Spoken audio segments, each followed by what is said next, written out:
ఆదికాండము 27వ అధ్యాయం. ఇస్సాకు వృద్ధుడై అతని కన్నులకు మందదృష్టి కలిగినప్పుడు అతడు తన పెద్ద కుమారుడైన ఏశావుతో, నా కుమారుడా అని అతని పిలువగా అతడు, చిత్తము నాయనా అని అతనితోనెను. అప్పుడు ఇస్సాకు, ఇదిగో నేను వృద్ధుడను, నా మరణదినము నాకు తెలియదు, కాబట్టి నీవు దయచేసి నీ ఆయుధములైన నీ అంబుల పొదిని నీ విల్లును తీసుకొని అడవికి పోయి నా కొరకు వేటాడి మాంసము తెమ్ము. నేను చావక మునుపు నిన్ను నేను ఆశీర్వదించున్నట్లు నాకిష్టమైన రుచిగల భోజ్యములను సిద్ధపరిచి నేను తినుటకే నా యొద్దకు తెమ్మని చెప్పెను. ఇస్సాకు తన కుమారుడగు ఏశావుతో ఇట్లు చెప్పుచుండగా రిబ్కా వినుచుండెను. ఏశావు వేటాడి మాంసము తెచ్చుటకు అడవికి వెళ్ళెను. అప్పుడు రిబ్కా తన కుమారుడగు యాకోబును చూచి, ఇదిగో నీ తండ్రి నీ అన్నయ్యని ఏశావుతో, మృతిబొందకు మునుపు నేను తిని యెహోవా సన్నిధిని నిన్ను ఆశీర్వదించినట్లు నా కొరకు మాంసము తెచ్చి నాకు రుచిగల భోజ్యములను సిద్ధపరచుమని చెప్పగా వింటిని. కాబట్టి నా కుమారుడా, నా మాట విని నేను నీకు ఆజ్ఞాపించినట్టు చేయుము. నీవు మందకు వెళ్ళి 2 మంచి మేకపిల్లలను అక్కడ నుండి నా యొద్దకు తెమ్ము. వాటితో నీ తండ్రికి ఇష్టమైన రుచిగల భోజ్యములను అతనికి చేసెదను. నీ తండ్రి మృతిబొందక ముందు అతడు వాటిని తిని నిన్ను ఆశీర్వదించినట్లు నీవు వాటిని నీ తండ్రి యొద్దకు తీసుకొని పోవలనెను. అందుకు యాకోబు, నా సహోదరుడైన ఏశావు రోమము గలవాడు, నేను నున్నని వాడను గదా. ఒకవేళ నా తండ్రి నన్ను తడవి చూచును, అప్పుడు నేను అతని దృష్టికి వంచకుడనుగా తోచిన ఎడల నా మీదికి శాపమే గాని ఆశీర్వాదము తెచ్చుకొనని చెప్పెను. అయినను అతని తల్లి, నా కుమారుడా, ఆ శాపము నా మీదికి వచ్చునుగాక. నీవు నా మాట మాత్రము వినిపోయి వాటిని నా యొద్దకు తీసుకొని రమ్మని చెప్పగా అతడు వెళ్ళి వాటిని తన తల్లి యొద్దకు తీసుకొని వచ్చెను. అతని తల్లి అతని తండ్రికి ఇష్టమైన రుచిగల భోజ్యములను సిద్ధపరిచెను. మరియు తన జ్యేష్ఠ కుమారుడగు ఏశావునకు సొగసైన వస్త్రములు ఇంట తన యొద్ద నుండెను గనుక రిబ్కా వాటిని తీసి తన చిన్న కుమారుడగు యాకోబునకు తొడిగించి ఆ మేకపిల్లల చర్మములతో అతని చేతులను అతని మెడ మీద నునుపు భాగమును కప్పి తాను సిద్ధపరిచిన రుచిగల భోజ్యములను రొట్టెను తన కుమారుడగు యాకోబు చేతికి ఇయ్యగా అతడు తన తండ్రి యొద్దకు వచ్చి, నా తండ్రి అని పిలువగా అతడు, ఏమి నా కుమారుడా, నీవెవరవని అడిగెను. అందుకు యాకోబు, నేను ఏశావు అను నీ జ్యేష్ఠ కుమారుడను, నీవు నాతో చెప్పిన ప్రకారము చేసి ఉన్నాను. నీవు నన్ను దీవించుటకే దయచేసి లేచి కూర్చుండి నేను వేటాడి తెచ్చిన దానిని తినుమనెను. అప్పుడు ఇస్సాకు, నా కుమారుడా, ఇంత శీఘ్రముగా అది నీకెట్లు దొరికినని అడుగగా అతడు, నీ దేవుడని యెహోవా నా ఎదుటికి దాన్ని రప్పించుట చేతనే అని చెప్పెను. అప్పుడు ఇస్సాకు, నా కుమారుడా, నీవు ఏశావను నా కుమారుడవో కావో నేను నిన్ను తడవి చూచెదను, దగ్గరకు రమ్మని చెప్పెను. యాకోబు తన తండ్రి అని ఇస్సాకు దగ్గరకు వచ్చినప్పుడు అతడు అతని తడివి చూచి, స్వరము యాకోబు స్వరమే గాని చేతులు ఏశావు చేతులే అనెను.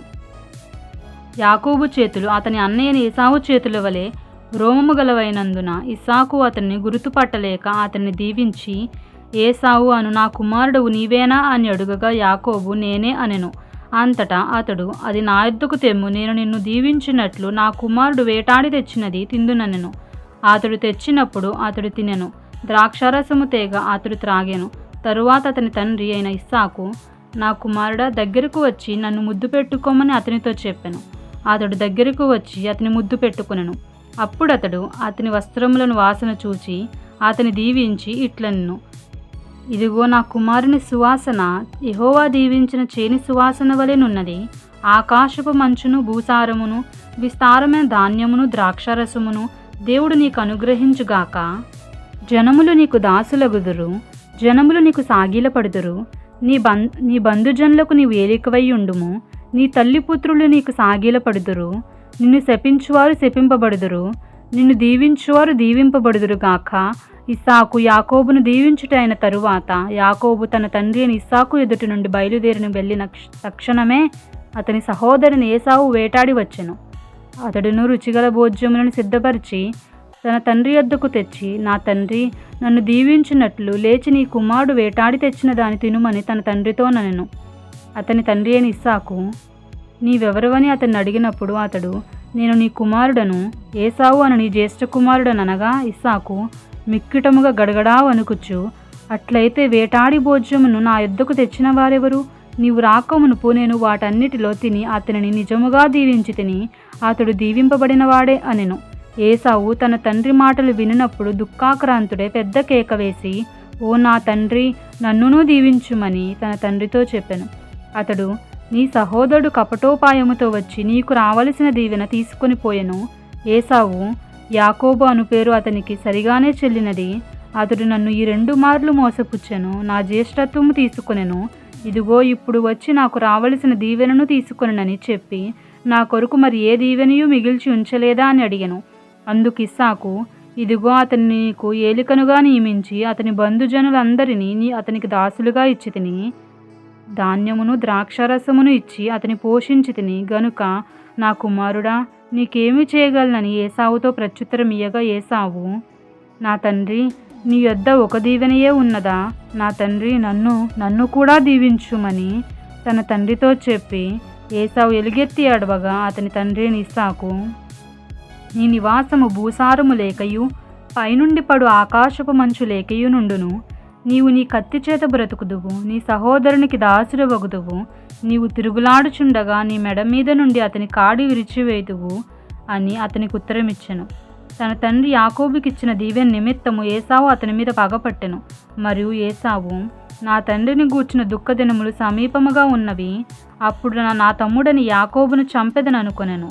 రిబ్కా తన పెద్ద కుమారుడని ఏసావు మాటలను గూర్చి వినినప్పుడు ఆమె తన చిన్న కుమారుడని యాకోబును పిలువనంపి అతనితో ఇట్లనెను, ఇదిగో నీ అన్నయ్యని ఏసావు నిన్ను చంపెదనని చెప్పి నిన్ను గూర్చి తను ఓదార్చుకొనుచున్నాడు. కాబట్టి నా కుమారుడా, నీవు నా మాట విని లేచి హారాన్లోనున్న నా సహోదరుడగు లాబానొద్దకు పారిపోయి నీ అన్న కోపము చల్లారు వరకు, నీ అన్న కోపము నీ మీద నుండి తొలగి నీవు అతనికి చేసిన వాటిని అతడు మరుచు వరకు లాబానునొద్ద కొన్నాళ్ళు ఉండుము.